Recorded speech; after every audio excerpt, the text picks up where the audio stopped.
샬롬. 2023년 3월 24일 금요일 사순절 27일째입니다. 기도하겠습니다. 주님, 오늘도 주의 말씀으로 하루를 시작합니다. 사랑하는 주님, 오늘 주님이 너에게 무엇을 줄꼬 하고 물으실 때에 저희에게 구할 기도 제목이 있기를 원합니다. 주님이 받으시는 기도, 주님이 원하시는 기도, 그리하여 더한 것으로 응답받는 기도가 되게 하옵소서. 예수님의 이름으로 기도드립니다. 아멘. 오늘의 말씀은 열왕기상 4장입니다. 솔로몬 왕이 온 이스라엘의 왕이 되었고 그의 신하들은 이러하니라. 사독의 아들 아사리야는 제사장이요 시사의 아들 엘리호렙과 아히야는 서기관이요 아힐룻의 아들 여호사밧은 사관이요 여호야다의 아들 브나야는 군사령관이요 사독과 아비아달은 제사장이요 나단의 아들 아사리야는 지방관장의 두령이요 나단의 아들 사붓은 제사장이니 왕의 벗이요. 아히살은 국내 대신이요. 압다의 아들 아도니람은 노동 감독관이더라. 솔로몬이 또 온 이스라엘에 12지방 관장을 두매 그 사람들이 왕과 왕실을 위하여 양식을 공급하되 각기 1년에 한 달씩 양식을 공급하였으니 그들의 이름은 이러하니라. 에브라임 산지에는 벤후리요. 마가스와 사알빔과 벳세메스와 엘론 베타난에는 벤데게리요. 아룻봇에는 벤헤셋이니 소고와 헤벨 온 땅을 그가 주관하였으며 나밧 돌 높은 땅 온 지방에는 벤 아비나답이니 그는 솔로몬의 딸 다밧을 아내로 삼았으며 다안악과 무기또와 이스르엘 아래 사르단가에 있는 베스안 온 땅은 아힐룻의 아들 바하나가 맡았으니 베스안에서부터 아벨 무홀라에 이르고 용르암 바깥까지 미쳤으며 길르앗 라못에는 벤게벨이니 그는 길르앗에 있는 므낫세의 아들 야일의 모든 마을을 주관하였고 또 바산 아르곱 땅에 성벽과 놋 빗장 있는 60개의 큰 성읍을 주관하였으며 마하나임에는 이또의 아들 아히나답이요 납달리에는 아히마아스이니 그는 솔로몬의 딸 바스맛을 아내로 삼았으며 아셀과 아롯에는 후세의 아들 바하나요 이사갈에는 바루아의 아들 여호사밧이요 베냐민에는 엘라의 아들 시므이요 아모리 사람의 왕 시혼과 바산 왕 옥의 나라 길르앗 땅에는 우리의 아들 게벨이니 그 땅에서는 그 한 사람만 지방 관장이 되었더라. 유다와 이스라엘의 인구가 바닷가에 모래같이 많게 되매 먹고 마시며 즐거워하였으며 솔로몬이 그 강에서부터 블레셋 사람의 땅에 이르기까지와 애굽 지경에 미치기까지의 모든 나라를 다스림으로 솔로몬이 사는 동안에 그 나라들이 조공을 바쳐 섬겼더라. 솔로몬의 하루의 음식물은 가는 밀가루가 30고루요. 굵은 밀가루가 60고루요. 살진 소가 10마리요. 초장의 소가 20마리요. 양이 100마리이며 그 외에 숫사슴과 노루와 암사슴과 살진 새들이었더라. 솔로몬이 그 강 건너편을 딥사에서부터 가사까지 모두 그 강 건너편의 왕을 모두 다스림으로 그가 사방에 둘린 민족과 평화를 누렸으니 솔로몬이 사는 동안에 유다와 이스라엘이 단에서부터 브엘세바에 이르기까지 각기 포도나무 아래와 무화과나무 아래에서 평안히 살았더라. 솔로몬의 병거의 말 외양간이 4만이요 마병이 12,000명이며 그 지방 관장들은 각각 자기가 맡은 달에 솔로몬 왕과 왕의 상에 참여하는 모든 자를 위하여 먹을 것을 공급하여 부족함이 없게 하였으며 또 그들이 각기 직무를 따라 말과 준마에게 먹일 보리와 꿀을 그 말들이 있는 곳으로 가져왔더라. 하나님이 솔로몬에게 지혜와 총명을 심히 많이 주시고 또 넓은 마음을 주시되 바닷가에 모래같이 하시니 솔로몬의 지혜가 동쪽 모든 사람의 지혜와 애굽의 모든 지혜보다 뛰어난지라. 그는 모든 사람보다 지혜로워서 예스라 사람 에단과 마홀의 아들 헤만과 갈골과 다르다보다 나음으로 그의 이름이 사방 모든 나라에 들렸더라. 그가 잠언 3,000가지를 말하였고 그의 노래는 1,005편이며 그가 또 초목에 대하여 말하되 레바논의 백향목으로부터 담에 나는 우슬초까지 하고 그가 또 짐승과 새와 기어다니는 것과 물고기에 대하여 말한지라. 사람들이 솔로몬의 지혜를 들으러 왔으니 이는 그의 지혜의 소문을 들은 천하 모든 왕들이 보낸 자들이더라. 아멘. 앞장에서 하나님께서는 솔로몬에게 지혜와 부와 영광을 주시겠다고 약속하셨습니다. 이제 오늘 말씀은 바로 그 약속이 솔로몬 통치 전반에 걸쳐 어떻게 성취되었는가를 보여줍니다. 오늘 말씀은 솔로몬 치하의 일들을 연대순으로 기술하기보다는 정치, 경제 등 각 분야를 입체적으로 기술하는 방식을 취하고 있습니다. 그래서 본장을 읽노라면 마치 솔로몬 왕국에 대한 국정 보고서를 읽고 있는 듯한 느낌을 받습니다.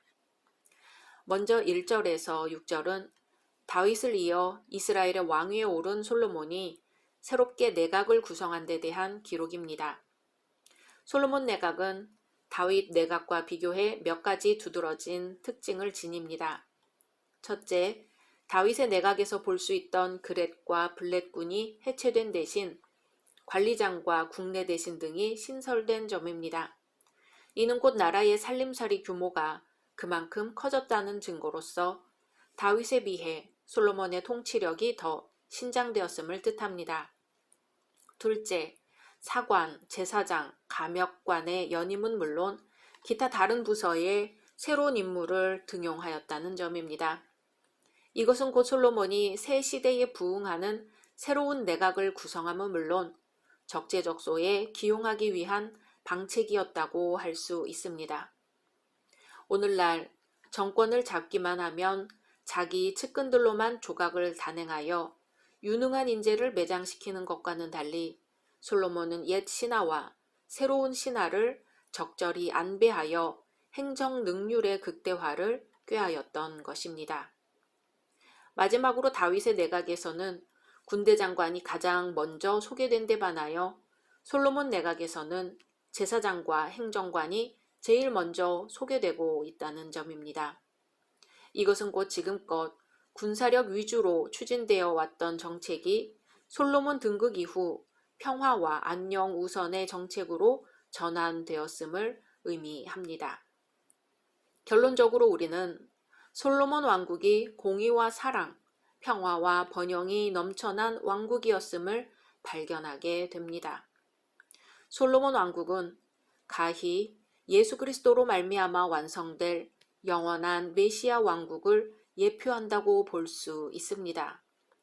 그러므로 과거 이스라엘 백성들이 솔로몬을 도와 복된 왕국 건설을 이룩하였듯이 오늘날 하나님 나라의 일꾼된 우리도 이 땅에 하나님 나라가 튼튼히 서기까지 충성과 봉사를 다하여야 할 것입니다. 7절에서 19절은 국가의 재정을 충당하기 위해 전국을 12 행정구역으로 나누고 그 책임자인 12 장관들을 임명하는 부분입니다. 솔로몬의 이러한 행정조직은 매우 합리적이었습니다. 왜냐하면 각 구역의 경계가 종래의 12지파의 경계를 따르기보다는 생산량의 균등을 중심으로 분할되었기 때문입니다. 또 각 구역은 1년에 한 달씩 한 차례만 보급을 담당하면 되었기 때문입니다. 이러한 행정조직은 매우 효과적이어서 왕궁의 막대한 물자 소비에도 불구하고 차질 없이 운영되었습니다. 그래서 백성들은 안온하고 풍요한 생활을 누렸습니다. 이로 미루어 보아 솔로몬의 현명한 치세, 관장들의 성실한 성실과 충성, 백성들의 기꺼운 협조 등이 혼연일체가 되어 평화와 번영이 넘치는 솔로몬 왕국으로 존속할 수 있었습니다. 그러나 우리는 이처럼 조화와 질서로 균형 잡혔던 솔로몬 왕국이 그 말기에 이르러서는 전혀 다른 모습으로 변하고 만 것을 보게 됩니다. 이제까지의 평화는 깨어지고 사방에서 솔로몬의 대적들이 들고 일어나 솔로몬 왕국을 괴롭히게 되는 것이죠. 게다가 그토록 충성스럽던 솔로몬의 신복 중에서 반역자가 생겨날 뿐만 아니라 이전에 진정으로 즐거워하고 만족하던 백성들도 더 이상 솔로몬의 통치를 즐거워하지 않습니다.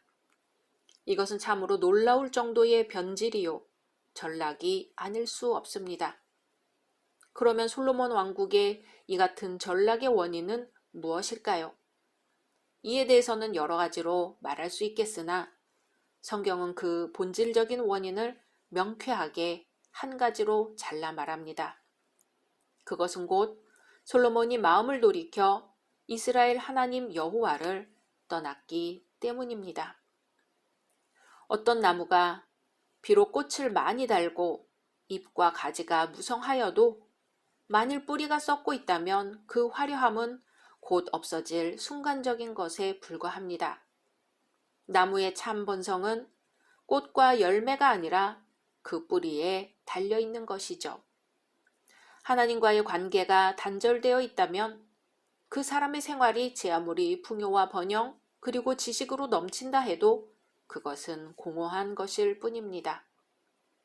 그러므로 우리는 솔로몬이 하나님을 떠난 결과 명예와 부귀, 찬란했던 왕국의 영광도 다 잃어버렸던 것을 교훈 삼아 결단코 하나님과의 관계에서 이탈하는 어리석음을 범하지 말아야 할 것입니다.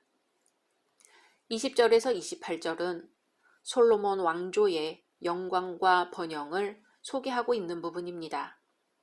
이스라엘 역사상 일찍이 성취해 본 바 없는 넓은 영토의 지배, 경제적인 부의 달성, 막강한 군사력 등과 같은 솔로몬 통치의 화려한 면모를 유감없이 증거해주고 있는 것이죠. 그런데 이 단락에서 강조되어야 할 사항은 다름 아니라 솔로몬 왕조의 부귀영화가 이스라엘 옛 선조들에게 주어졌던 하나님의 약속의 성취라는 점입니다. 과거 유리 방황하던 이스라엘의 옛 선조들에게 약속된 복과 번영이 실제로 구현된 시대가 바로 솔로몬의 시대라는 것이죠. 물론 솔로몬 시대의 영광은 부친 다윗에게 그리고 솔로몬 자신에게 하나님께서 하셨던 약속의 성취이기도 합니다. 그러나 그 약속은 일찍이 주어진 약속의 궤도 위에서 주어진 약속이었던 것이죠. 그리고 이 약속은 결국 예수 그리스도로 말미암아 완성될 메시아 왕국을 예표합니다. 그렇다면 장차 메시아 왕국의 백성이 되어 지극한 복과 영생, 완전한 기쁨을 누리게 될 자들은 누구일까요? 이에 대하여 성경은 이렇게 약속하고 있습니다. 누구든지 예수 그리스도를 자신의 주로 영접하는 자가 그 같은 복락을 누리게 되리라고 말입니다. 29절에서 34절은 솔로몬이 하나님께로부터 받은 약속 중 지혜에 대한 복이 어떻게 실현되었는지를 보여줍니다. 솔로몬은 그 뛰어난 지혜로 말미암아 많은 문화적 업적을 남겼을 뿐 아니라 사방 각국의 명성이 자자했음을 증거해 줍니다. 솔로몬이 하나님께로부터 받은 지혜는 매우 실제적이고 실용적인 내용으로 구체화되었습니다.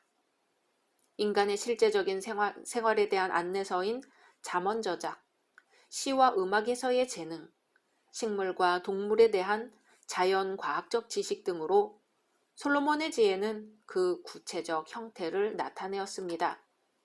또 그 지혜는 옳고 그름을 분별하고 현실의 복잡한 문제를 풀어나가는 능력이기도 했습니다.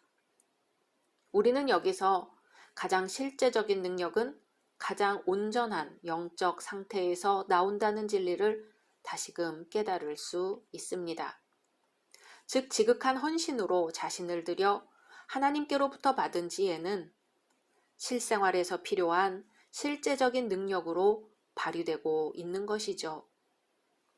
성도에게 있어서는 가장 신앙적인 것이야말로 가장 실제적인 힘을 발휘하는 능력의 근원이 됩니다.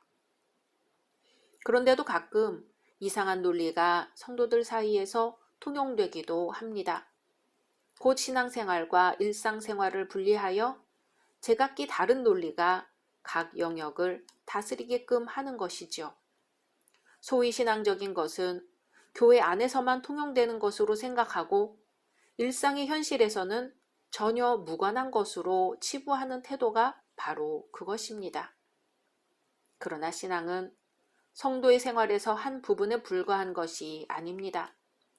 성도의 전 생활이 곧 신앙의 전 영역입니다. 즉 신앙은 성도의 현실입니다. 성도에게는 종교적 영역과 세속적 영역의 두 세계가 따로 있지 않습니다. 단 하나 신앙의 현실만 있을 뿐입니다. 뿐만 아니라 솔로몬의 경우에서도 보듯 현실에서 발휘되는 성도의 세속적인 능력도 모두 하나님께 선물로 받은 능력입니다. 이렇듯 인간의 모든 능력이 하나님의 선물이므로 성도는 하나님을 향하여 온전한 영적 상태에 있을 때 최고의 능력을 발휘할 수 있습니다.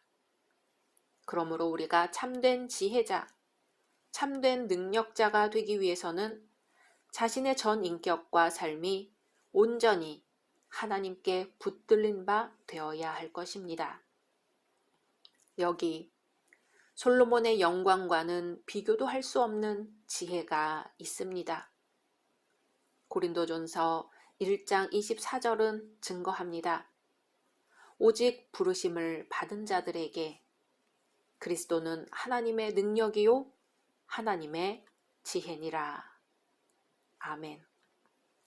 오직 예수, 지혜 자체이신 예수를 붙드는 것, 예수 안에 있는 것, 그리스도 예수의 마음을 품는 것, 그것이 곧 지혜입니다. 각자 말씀 묵상하신 후 주기도문으로 마치겠습니다.